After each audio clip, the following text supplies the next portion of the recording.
오늘 금년의 마지막 주일인 송년주일을 맞아서 하나님께서 주시는 말씀을 봉독합니다. 요한계시록 2장 18절로 29절까지의 말씀입니다. 받들어 읽습니다. 두아디라 교회의 사자에게 편지하라. 그 눈이 불꽃 같고 그 발이 빛난 주석과 같은 하나님의 아들이 이르시되 내가 내 사업과 사랑과 믿음과 섬김과 인내를 아노니 내 나중 행위가 처음 것보다 많도다. 그러나 내게 책망할 일이 있노라. 자칭 선지자라는 여자 이세벨을 내가 용납함이니 그가 내 종들을 가르쳐 꾀어 행음하게 하고 우상의 제물을 먹게 하는도다. 또 내가 그에게 회개할 기회를 주었으되 자기의 음행을 회개하고자 하지 아니하는도다.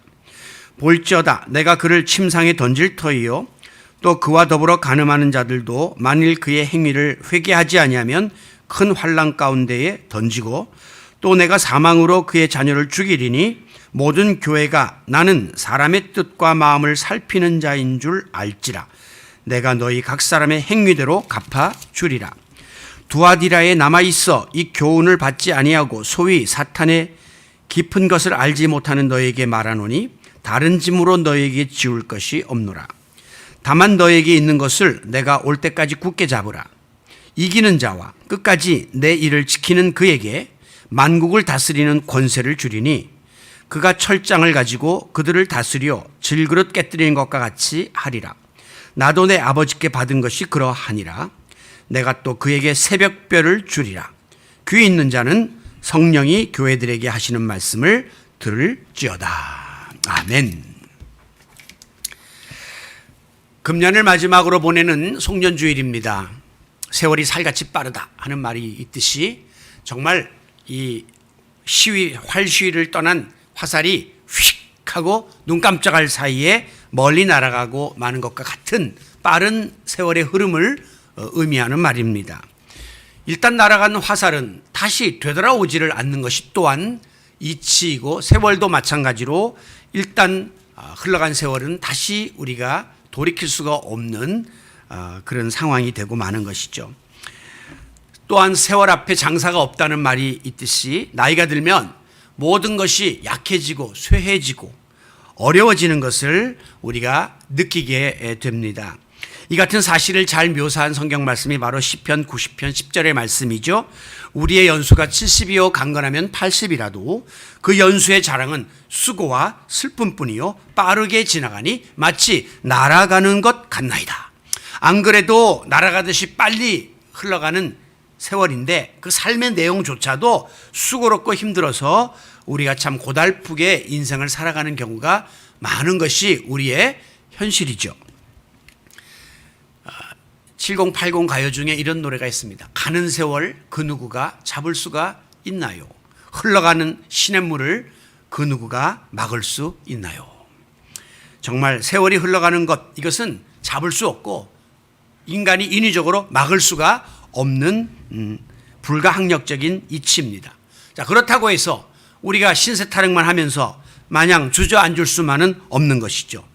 왜? 특별히 우리 그리스도인들은 하나님이 나에게 주신 이 세월, 이 시간을 주님의 뜻대로 잘 관리해야 될 청직이다라는 사명이 있기 때문에 아무리 세월이 빨리 지나가고 세월이 허무하게 지나간다 할지라도 우리는 그 세월을 하나님의 뜻대로 잘 다스리고 관리해야 될 책임이 있다는 사실을 한시도 잊지 마시기를 바랍니다. 특별히 지난 한 해 동안에 우리가 돌이켜보면 아쉽고 부끄러운 일들이 많이 생각나는 연말입니다. 그러나 오늘 다시 한번 이 하나님 말씀 앞에 우리 자신을 비추어 보면서 또 하나님이 허락하실 새로운 새해를 어떻게 맞이할 것인가를 새롭게 다짐하는 그런 귀한 주일이 될 수 있기를 원합니다. 자, 우리말 가운데 유종지미라고 하는 말이 있고 또 용두사미라고 하는 말이 있습니다. 유종지미라고 하는 것은 처음 시작한 일을 끝까지 아름답게 잘 마무리하는 것을 뜻하는 것이고요. 이 용두사미라고 하는 것은 시작은 거창한데 점점 중간에 시들해지더니 마지막에 가서는 뱀꼬리처럼 흐지부지 되고 마는 상반된 삶의 모습을 뜻하고 있는 것입니다. 우리가 연말에 돌아보면 이 둘 중에 내가 어떤 삶을 살았나, 유종짐이 정말 처음 시작한 일을 끝까지 잘 마무리하면서 매듭을 짓는 것보다는 처음에 했던 결심들이 점점 흐트러져서 이 연말에는 좀 흐지부지되고 약해지는 그런 쪽으로 우리가 더 많이 가 있지 않은가 하는 사실을 돌아보게 됩니다. 그러나 우리의 신앙은 욥기 8장 7절 말씀처럼 내 시작은 미약하였으나 내 나중이 창대하리라 하는 축복이 우리의 신앙의 목표예요. 시작은 좀 부족하고 연약해도 갈수록 잘 되고 마지막에는 유종의 미를 거두는 그런 우리 성도들이 되시기를 바랍니다. 이 세상에는 네 종류의 사람이 있다라고 이야기합니다. 여러분은 어떤 종류인지 한번 자신을 들여다보시기 바랍니다. 처음에도 좋았고 끝까지 좋은 사람이 있습니다. 가장 이상적인 사람의 모습이죠. 성경에 나오는 케이스로 말하면 아마 아브라함 같은 일을 꼽을 수 있습니다. 그러니까 믿음의 조상이 되었겠죠. 두 번째는 처음에도 나빴고 나중에도 나쁜, 끝까지 나쁜 사람이 있습니다. 가장 바람직하지 못한 인생이죠. 성경에 보면 애굽 왕 바로 같은 사람이에요. 그러니까 이스라엘 백성들을 포로 잡아가지고 내내 혹사시키고 괴롭히더니 나중에 할 수 없이 풀어준 다음에도 또 잡아 죽이려고 끝까지 또 병사들을 풀어가지고 홍해를 앞두고 있는 이스라엘 백성들을 수장시키려고 했던 그냥 삶 자체가 아주 악한 그런 케이스들이 있습니다. 그리고 세 번째는 처음에는 참 좋았는데 점점 가다가 마지막에 나빠진 케이스들이 있습니다. 이게 이제 성경에 나오는 가장 많은 실패의 케이스고 또 우리들도 좀 여기에 많이 해당되지 않는가 그런 생각을 해요. 예를 들면 사울 왕, 솔로몬, 삼손, 가룟 유다, 또 아나니아와 삽비라 이런 사람들 처음에 참 좋았는데 마지막에 부끄러워진 케이스들이에요. 그리고 이제 마지막에는 처음에는 참 나빴는데 나중에 가서 굉장히 좋아진 그런 케이스들이 있습니다. 신앙적으로 우리들이 바라는 목표예요. 예를 들면 구약의 다윗, 야곱, 요셉, 요나 다 어려웠는데 마지막에는 멋있게 인생을 마무리했죠. 신약에 나오는 사도 바울, 베드로, 또 삭개오 이런 사람들 실패하는 삶을 처음에 살았지만 마지막에 가서 역전하는 이런 게 우리 그리스도인들의 이상적인 모습이라고 볼 수 있습니다. 자, 가장 좋은 케이스는 뭐예요? 처음과 나중이 한결같고 처음도 좋고 나중이 좋은 케이스. 근데 이거는 솔직히 그렇게 되기는 거의 가능성이 희박한 것이 우리 인생이기 때문에 그렇다면 우리는 어떤 삶을 살아야 되나? 좀 처음에는 부족해요. 과정은 좀 어려울 수 있어요. 그러나 마지막에 가서는 모든 것이 역전되고 끝이 좋아지는 케이스. 이게 바로 오늘 우리가 살아야 될 실제적인 삶의 모습입니다. 끝이 좋아야 모든 것이 좋다. 끝이 좋아야 모든 것이 좋다. 좋다는 말은 아름답다, 멋있다라고 하는 뜻이에요. 야구나 축구 같은 경기에 보면 내내 끌려가고 리드를 당하다가 마지막 순간에 결승골을 넣거나 홈런을 치면 드라마틱한 역전승을 거두게 됩니다. 경기가 끝난 다음에 감독이나 신문기자들이 그 경기 내내 잘못했던 실수 이런 거는 다 덮어두고 마지막에 잘한 거 그것만 계속 부각시키면서 텔레비전 화면을 반복해서 틀어주죠. 마지막을 잘하면 앞에 모든 것이 덮어질 수 있고 무마될 수가 있기 때문입니다. 미국 백악관에서 30여 년 동안 대통령을 보좌했던 이 데이비스 거겐이라는 사람이 자기가 만나고 겪었던 대통령 중에 가장 재능이 뛰어난 대통령 두 사람을 꼽았는데 그 사람이 누구냐면 리처드 닉슨하고 빌 클린턴이요. 이 두 사람이 가장 훌륭한 재능을 가진 대통령이었다는 거예요. 그런데 여러분 어떻게 됐습니까?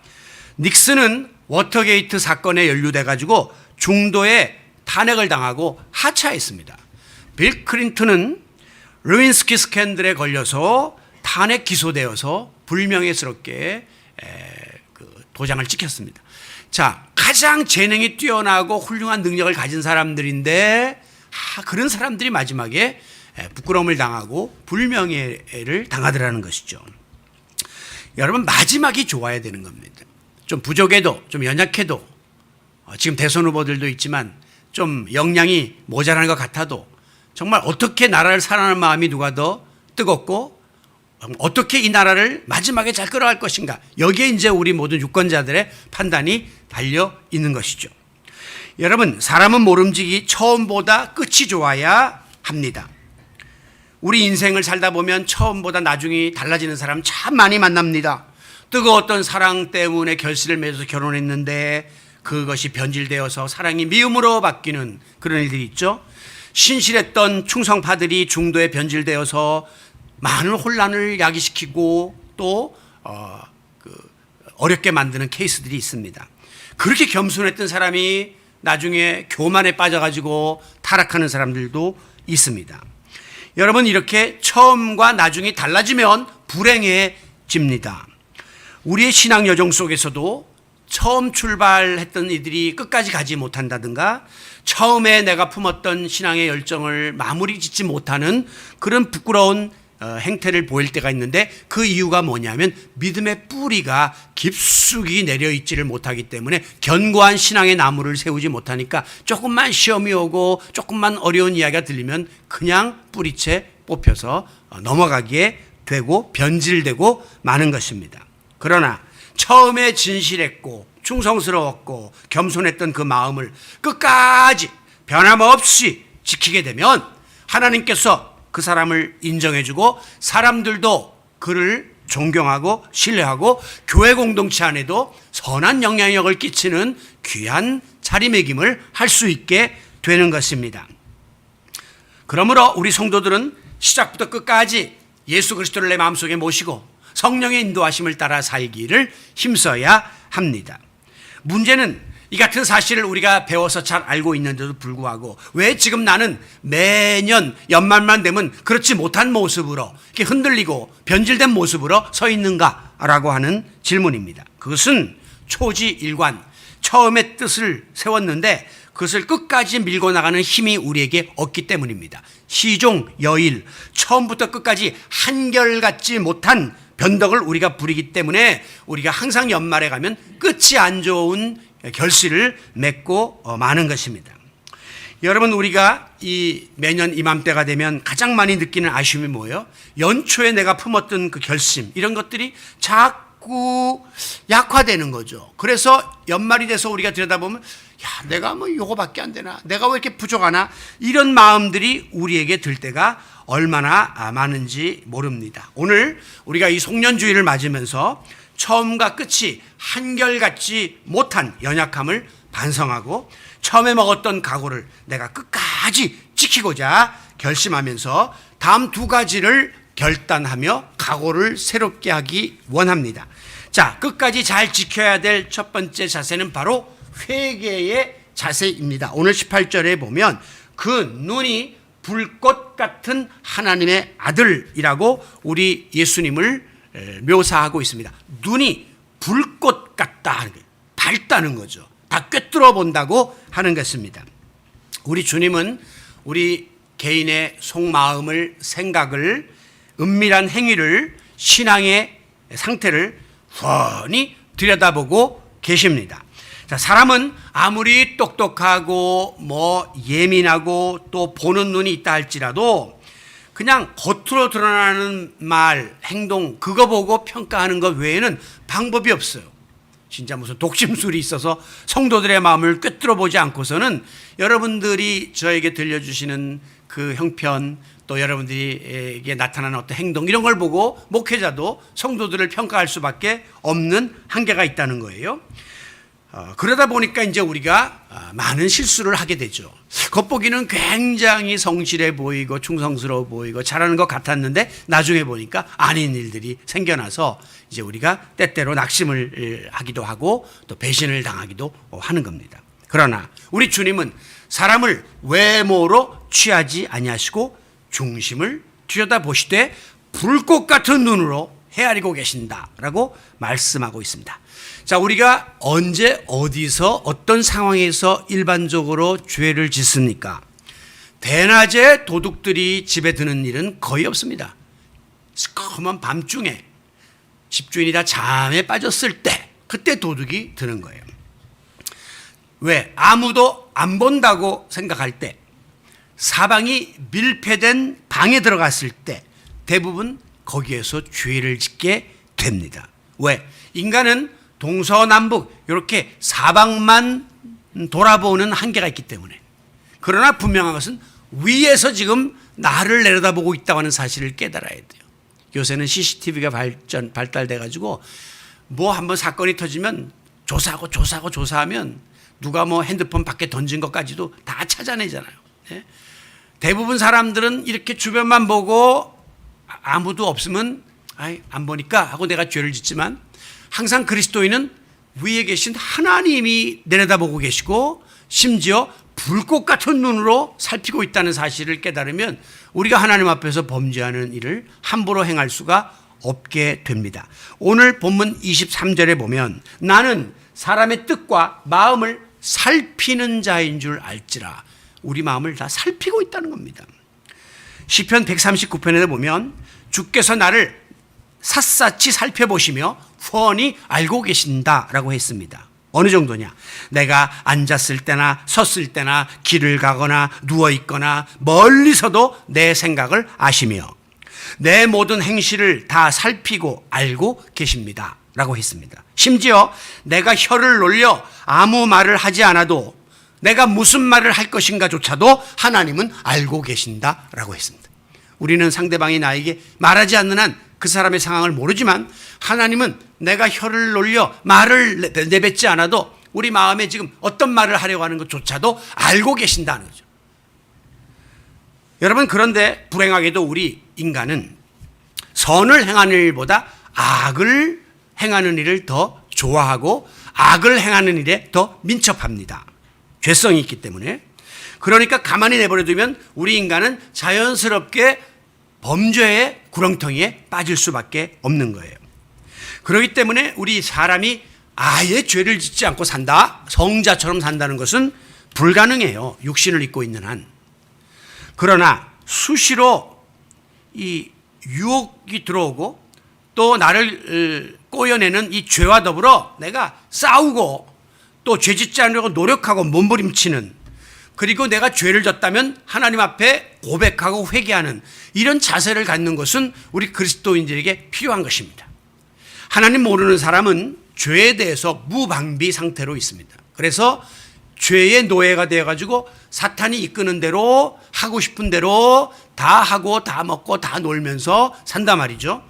그러나 우리 그리스도인들은 구별된 성도이기 때문에 적어도 죄의 유혹이 오면 이것이 죄인지 분별할 수 있어야 되고, 그리고 여기에 내가 빠지지 않으려고 인위적으로 노력을 해야 되고, 또 연약해서 빠졌다면 하나님 앞에 회개하는 자세를 가져야 이게 안 믿는 불신자와 하나님을 믿는 성도 사이에 차별화된 모습이 아니겠습니까? 오늘 본문은 두아디라 교회에게 보낸 편지인데 이 두아디라 교회 안에 죄가 있었습니다. 어떤 죄냐? 20절에 보니까 내가 내게 책망할 일이 있노라. 어떤 책망이냐면 자칭 선지자라고 하는 여자 이세벨의 꾀임에 넘어가서 행음을 일삼는, 그리고 우상숭배의 제물을 먹는 죄를 교인들 가운데 저지르는 사람들이 있었다는 거예요. 여러분, 이것은 바로 하나님이 가장 미워하시는 향락의 죄고 쾌락주의의 죄고 우상숭배의 죄예요. 자, 죄를 떡 먹듯이 저지르는 사람들이 교회 안에 있었습니다. 그런데 문제는 21절, 내가 회개할 기회를 주었으되 자기 음행을 회개하고자 하지 않았다라고 하는 것이에요. 자, 지금 죄를 짓는 것 자체보다 죄를 회개할 기회를 줬는데 죄를 회개하지 않는 그 일을 지금 책망하고 있는 겁니다. 만약에 하나님이 자꾸 깨닫게 하시고 죄를 회개하라 하는데도 귀틀어 맞고 끝까지 죄를 회개하지 않으면 어떤 일이 벌어지느냐? 22절, 내가 그를 침상에 던져버릴 것이다. 23절, 사망으로 그의 자녀들을 죽여버릴 것이니 내가 너희 각 사람의 행위대로 갚아주리라. 다시 말하면 무자비한 하나님의 심판이 임한다는 것입니다. 하나님이 내쳐버리게 되고 죄 지은 죄값을 찾을 것이고 심지어 자녀에게서 찾을 것이고 마지막에는 그 대가를 너희들이 지불해야 한다라고 무서운 심판을 예고하셨습니다. 그렇습니다. 하나님은 우리가 범죄하여 죽어 마땅한 죄인임에도 불구하고 언제나 우리에게 회개의 기회를 주십니다. 우리 부모님들이 자녀를 양육할 때도 마찬가지예요. 자녀들이 잘못해요. 그러면 따끔하게 책망하면서 꼭 그 전에 뭐라고 하냐면 네가 오늘 뭘 잘못했는지 알겠니? 그리고 잘못했으면 다시는 이런 일을 하지 않겠다고 엄마한테 약속을 해. 라면서 잘못을 고백하고 결단할 수 있는 기회를 꼭 준단 말이에요. 무조건 쳐버리질 않아요. 법의 세계에서도 초범들은 항상 다시금 회복할 수 있는 기회를 꼭 줘요. 그런데 재범, 3범, 4범 하면 그때는 형이 세지죠.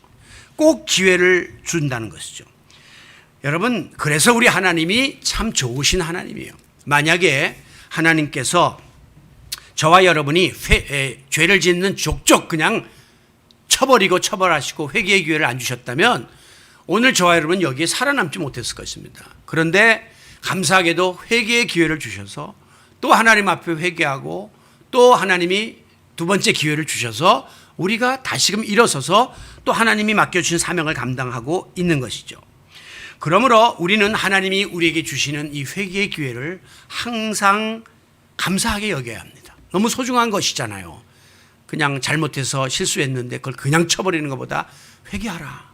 때때로 깨우쳐 주시고 이 모양 저 모양으로 알려주시고 또 기회를 주시니까요. 그러므로 우리는 이 회개의 기회를 놓치지 말고 하나님 앞에 회개하는 일을 끝까지 포기해서는 안 됩니다.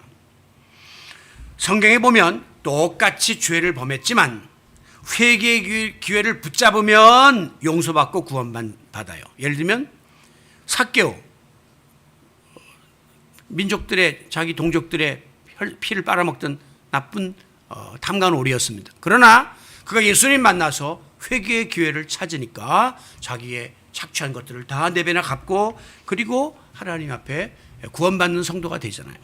베드로 예수님 3번이나 부인하고 가룟 유다나 다를 바 없죠. 그런데도 회개하고 돌아서니까 초대교회의 위대한 사도로 하나님이 다시금 쓰셨습니다. 그런데 회개의 기회가 주어졌는데 그걸 놓침으로 멸망당하고 심판당한 사람도 있습니다. 아나니아와 삽비라 땅 판 돈을 가지고 일부를 떼어놓고 그걸 가져와서 교회에다 바칠 때 분명히 베드로와 사도가 이거 다냐 물어볼 때 회개의 기회예요. 아닙니다. 제가 잘못했습니다 하고 갖고 와야 되는데 예, 답니다. 둘 다 부부가 거짓말을 하다가 마지막에 즉사하고 말았잖아요. 가룟 유다 예수님을 배신하고 팔아넘겼는데 달기 3번 울 때 베드로는 회개했는데 가룟 유다는 양심의 가책이 오긴 왔어요. 그때가 회개의 기회예요. 그래서 그만 이 자기가 받았던 은 30냥을 다시 이제 대제사장들에게 갖다가 던져버리고 그리고 나서 주님께 회개하고 돌아왔으면 가룟 유다도 그 비참한 존재가 되지 않았을 터인데 그만 목매서 자살을 하고 그 줄이 끊어져 창자가 다 땅바닥에 흩어지고 들깨들이 와서 다 먹는 비참한 인생으로 종말을 맞고 말았습니다. 회개의 기회는 다 우리에게 동일하게 주어집니다. 회개의 기회를 잡으면 구원이요 영생이요, 회개의 기회를 저버리면 멸망이요 심판입니다. 오늘 우리가 내게 주어진 삶을, 믿음을 끝까지 잘 지켜나가기 원한다면 어떤 모양으로든지 죄와 너무 친하게 버타거나 또 악의 유혹에 무분별하게 빠져서는 안 됩니다. 그러나 연약한 인간인지라 우리가 하나님 앞에 범죄한다 할지라도 즉시 지체치 말고 하나님 앞에 나의 죄를 아뢰이고 그리고 주님이 주시는 두 번째 이 회개의 기회를 붙잡아야 돼요. 예수님 오른편에 달렸던 강도는 지금 사형으로 인해서 십자가에 달려 죽기 직전이지만 자기가 잘못한 죄를 회개하고 구원의 막차에 올라탔습니다.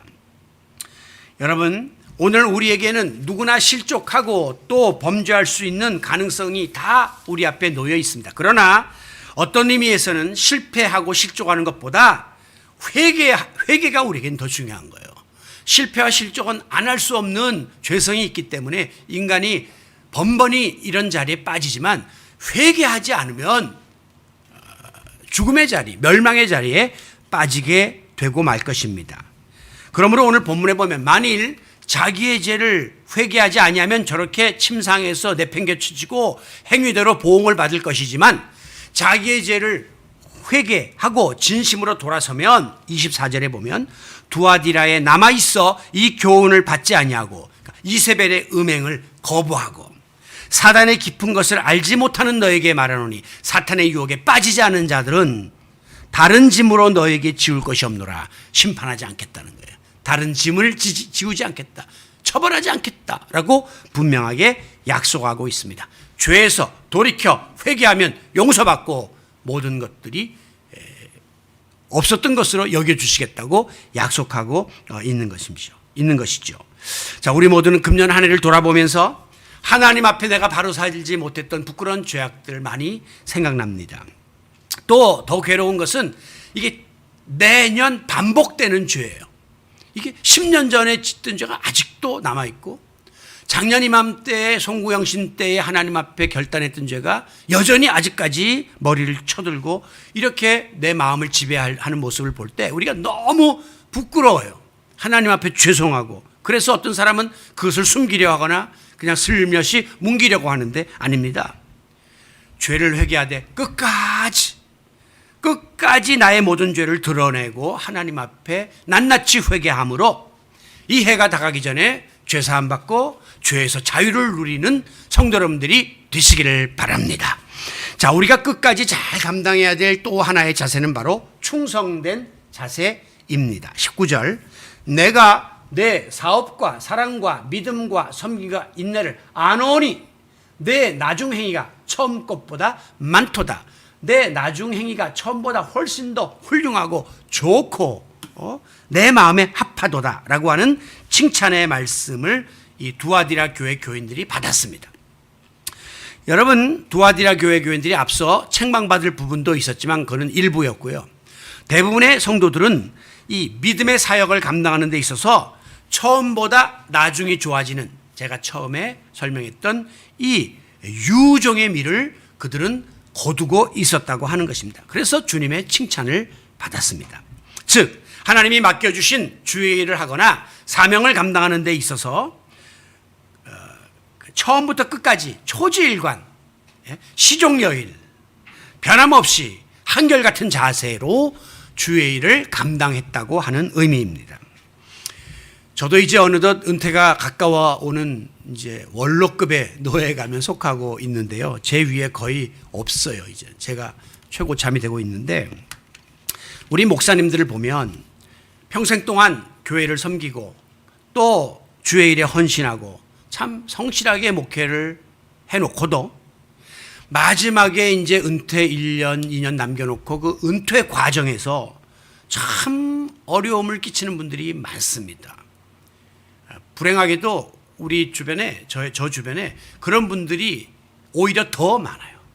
그러니까 아름답게 유정의 일을 못 거두고 일생을 그렇게 목회해놓고도 마지막 가서 그 명예에 먹칠을 하고 그리고 교회에 덕을 끼치지 못하고 성도들의 마음에 상처를 입히고 또 교회를 분탕질하고 나가는 그런 일들이 비일비재하게 일어나요. 직분자들도 마찬가지입니다.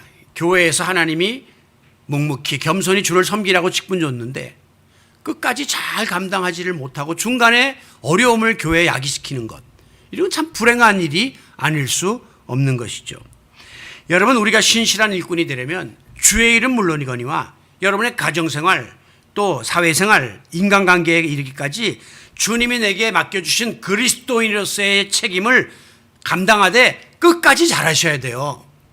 끝까지 유종의 미를 거둬야 여러분의 이름이 우리의 뇌리에 기억되고 교회 역사 속에 남게 될 것이기 때문입니다. 자, 그렇다면 특별히 어떤 부분에 있어서 끝까지 잘해야 될까? 제가 지난주에도 언급했는데요. 사람과 사람 사이의 대인관계 잘 맺어야 됩니다. 예수 믿는 사람들에게 주어진 사명이에요.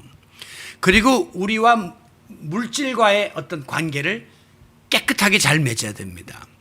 그리고 무엇보다도 하나님과의 대신 관계를 바로 맺어야 합니다. 우선순위를 따진다면 당연히 하나님과의 대신 관계가 바로 맺어지므로 대인 관계가 바로 맺어지고 대물 관계가 바로 맺혀지는 거죠.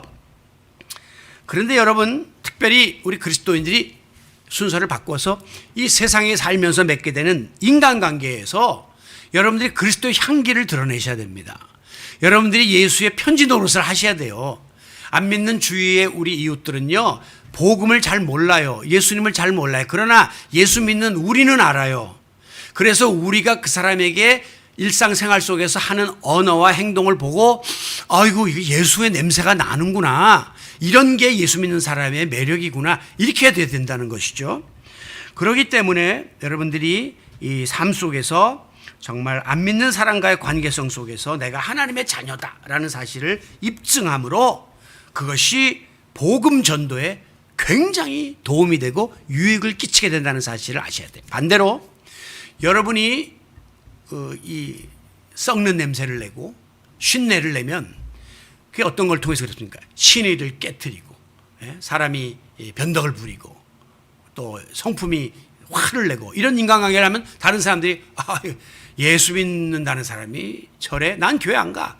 복음 전도에 장애가 돼버려요. 나 때문에 하나님의 이름이 불명예스럽게 된다는 거예요. 그러니까 인간관계는 매우 중요합니다. 여러분들 그리스도인으로서. 그리고 여러분에게 주어진 대물관계, 생업이 있죠. 또 가정사가 있죠. 또 물질이 있죠. 이런 거 정직하게 행하셔야 하고 성실로 행하셔야 돼요. 만약에 그런 게 깨끗하지 못하고 지저분하면 하나님께 영광을 돌리지 못하고 가리움을 받게 되기 때문입니다. 그러므로 무엇보다도 중요한 것은 하나님과의 관계가 바로 맺혀지면 이게 다 정리가 돼요. 그래서 우리는 하나님과의 관계를 바로 맺기 위해서 한결같은 믿음을 지니고 늘 성령 충만하고 주님의 뜻에 순종하기를 힘쓰며 하나님의 말씀을 따라서 살고자 여러분의 마음과 뜻과 정성을 다 바쳐서 최선을 다해야 돼. 끝까지 최선을 다하는 성도 여러분들이 되시기를 바랍니다.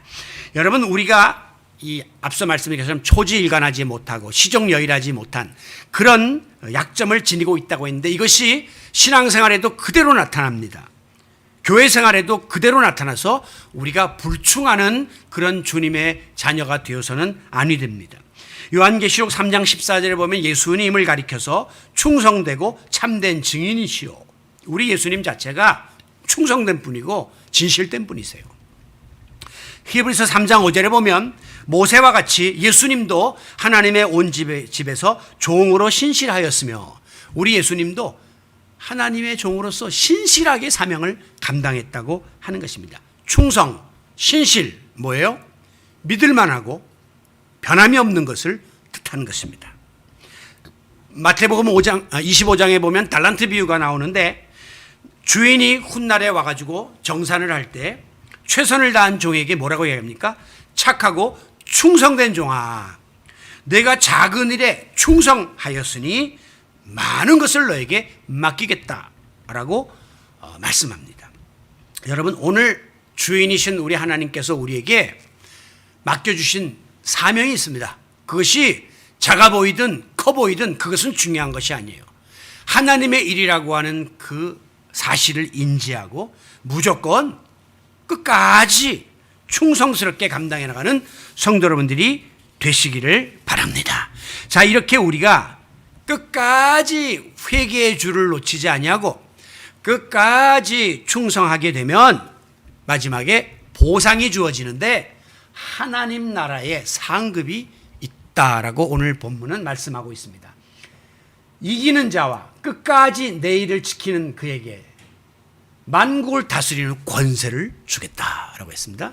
그리고 28절에서는 내가 또 그에게 새벽 별을 주겠다라고, 주겠다, 상급이 있다라고 말씀을 합니다.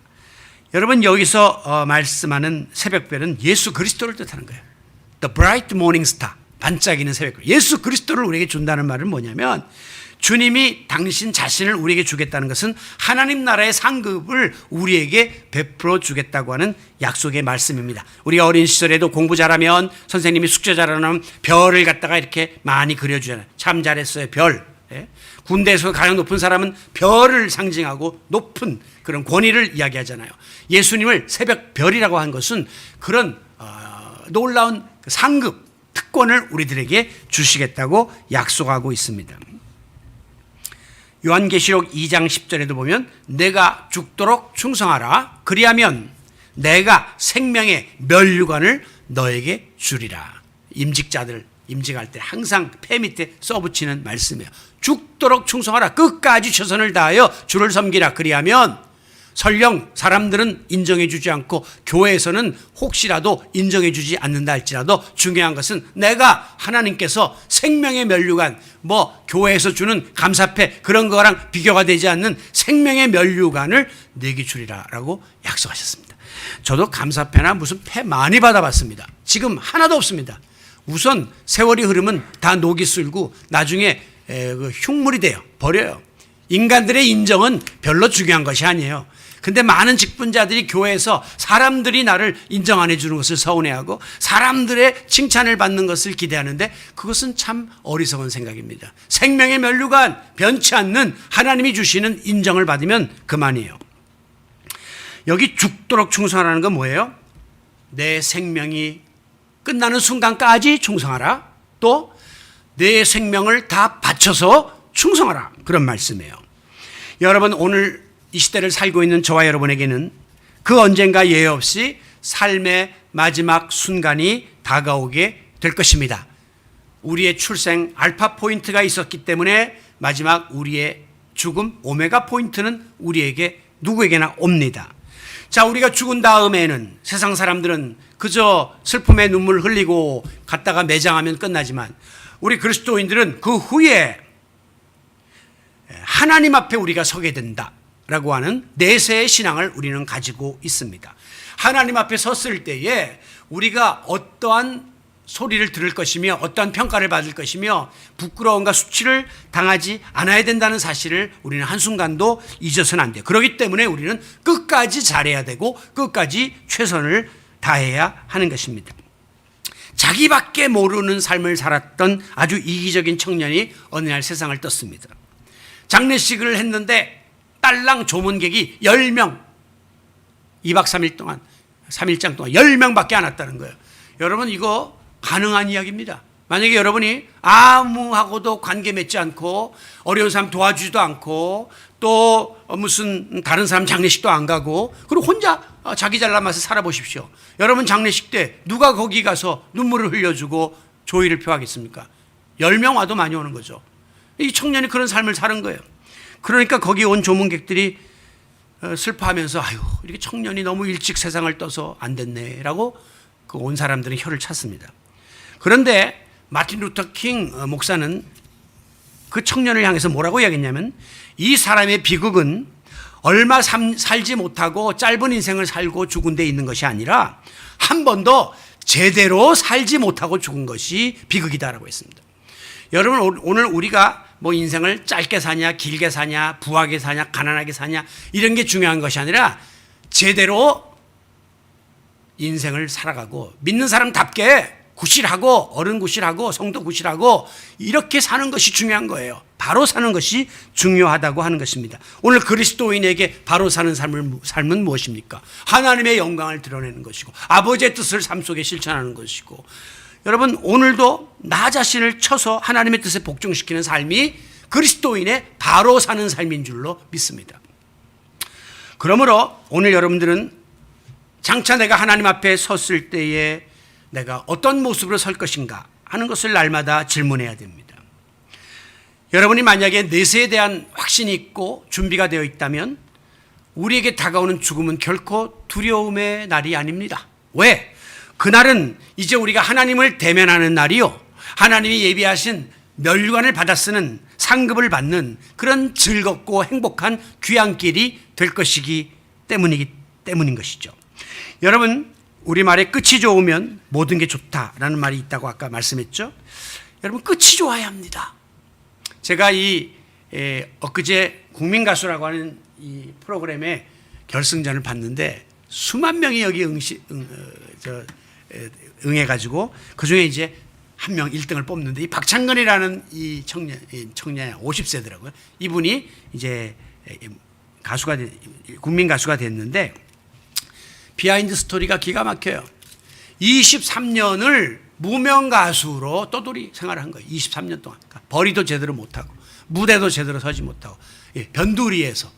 그러니까 가수 된다니까 아버지가 집 나가라 해가지고 엄마하고 둘이 단칸방에 들어가서 엄마가 서포트를 해준 거죠. 그래서 가수의 생활을 23년이나 했어요. 가시밭길을 걸었죠. 늘 배고픈 생활을 했죠. 그런데 나이 50이 돼서 국민 가수에 등극했습니다. 진이 1등이 됐습니다. 3억 상금 받았고요. 이제는 꽃길이 앞으로 펼쳐질 것입니다. 이 사람은 마지막 자기 인생곡을 부르는데 자작곡 엄마라는 곡을 부르더라고요. 그 엄마가 거기 앉아 있는데 엄마 하면서 자기가 단칸방 그 하나밖에 없는 거기에서 하던 그 노래를 인생을 쭉 돌아보면서 그 노래를 하더라고요. 여러분, 과정이 힘들었어도 마지막이 좋으면 이제 박창근은 유명한 가수가 되는 겁니다. 50살이 되도록 무명 가수, 배고픈 가수였지만 이제부터 그의 마지막은 꽃길이 남아있는 거예요. 그래서 시작이 힘들고 과정이 어려웠어도 마지막이 좋으면 우리는 그 사람을 해피엔딩이라고 이야기하는 것입니다. 여러분, 우리가 한 해의 끝을 맞이하듯이 언젠가는 우리 인생의 마지막 날이 올 것입니다. 이제 65세가 넘어가고 하니까 죽음이라는 이런 단어도 굉장히 가깝게 들려옵니다. 여러분, 그때 우리가 아름다운 모습으로 우리의 인생을 마칠 수 있다면 얼마나 행복하겠습니까? 우리는 생전에 천국행 비자를 믿음으로 다 따놨어요. 지금. 언제든지 하나님 나라 들어갈 수 있는 비자를 지금 갖고 있단 말이죠. 그렇기 때문에 그 말은 우리는 언제라도 천국 여행을 할 채비를 갖추고 살아야 돼요.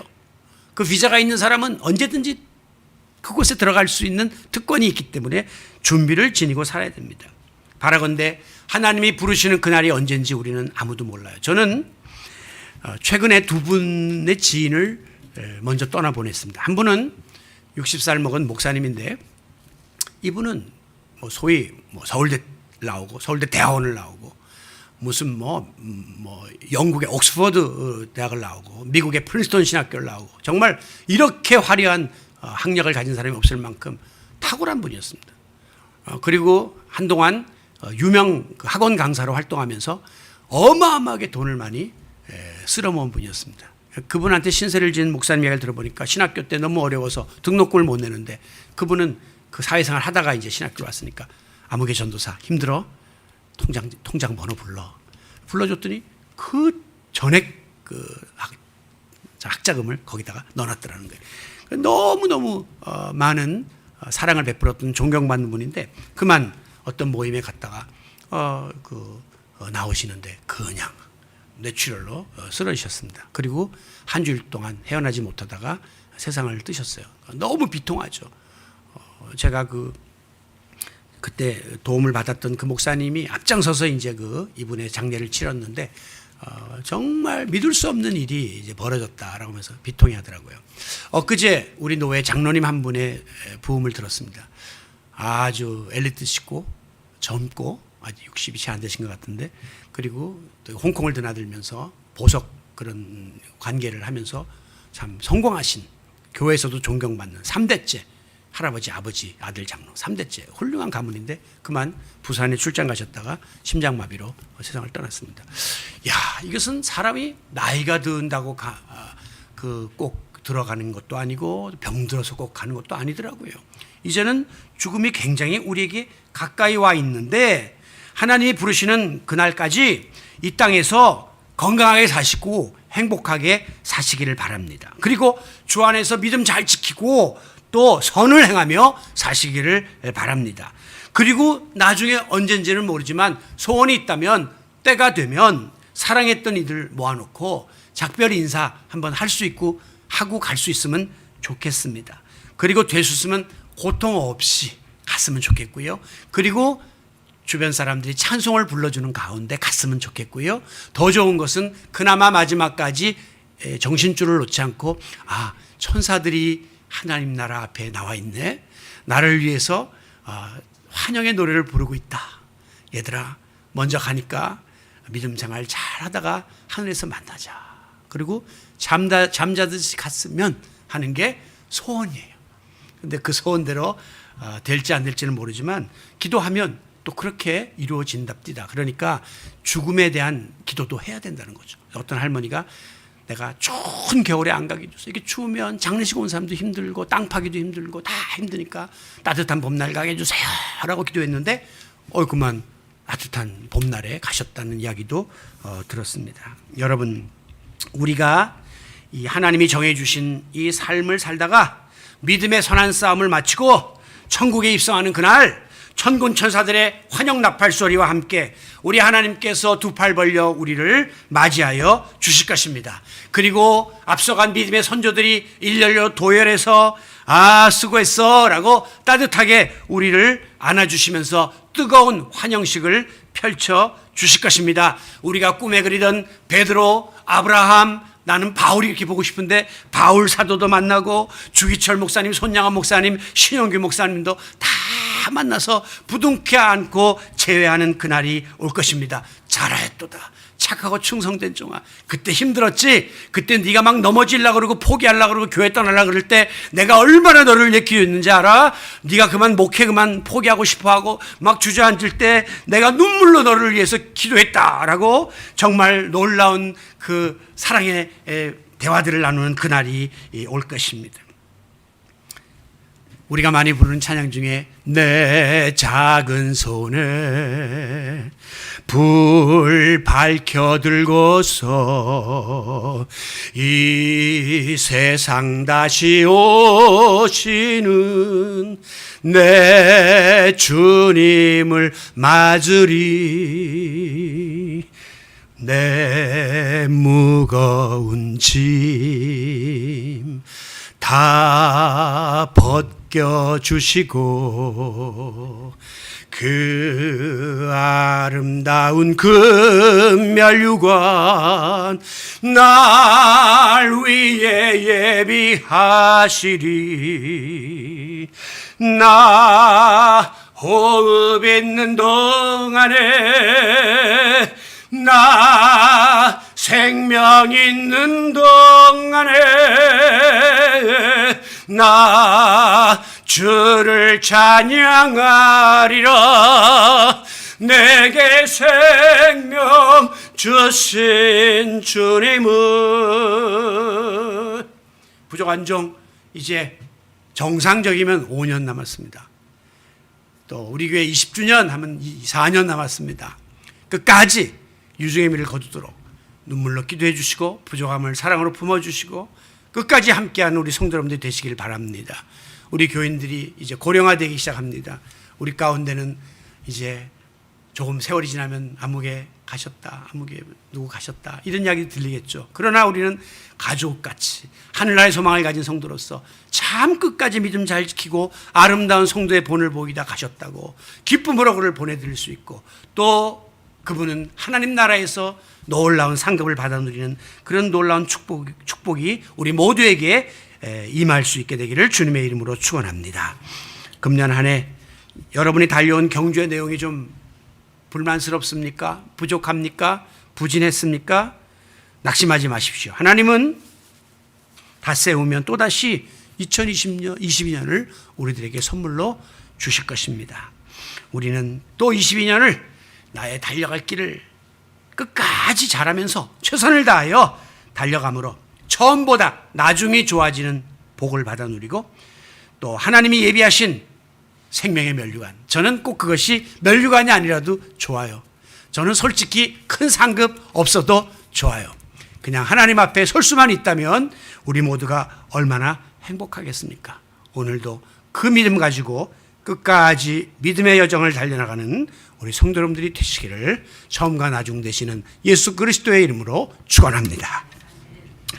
존귀하신 아버지 하나님, 한 해가 저물어 갑니다. 물리적으로 우리의 인생의 연수도 점점 줄어들고 있습니다. 아버지, 우리가 어떻게 이 마무리를 하고 우리 인생을 끝까지 잘 할 수 있을까요? 오늘도 하나님 말씀 앞에 바로 서게 하시고 성령의 도우심을 구하게 하시며 순간순간마다 하나님의 말씀 앞에 서서 우리 자신들이 구별받은 성도답게 구원 얻은 하나님의 자녀로서의 사명을 감당하면서 우리의 삶을 마무리할 수 있도록 인도하여 주시옵소서. 직분도 맡겨주셨는데 소홀히 하다가 부끄럼 당치 않게 하시고 소중히 여기고 끝까지 최선을 다하게 하시고, 가정도 허락하셨는데 가정 구성원 간에 뜨겁게 사랑하며 끝까지 잘하게 하시고, 또 일도 맡겨주셨는데 그 세상 모든 일들도 잘 감당해서 하나님께 영광 돌리는 주의 자녀들이 되게 하여 주시옵소서. 예수 그리스도의 이름으로 기도하옵나이다. 아멘.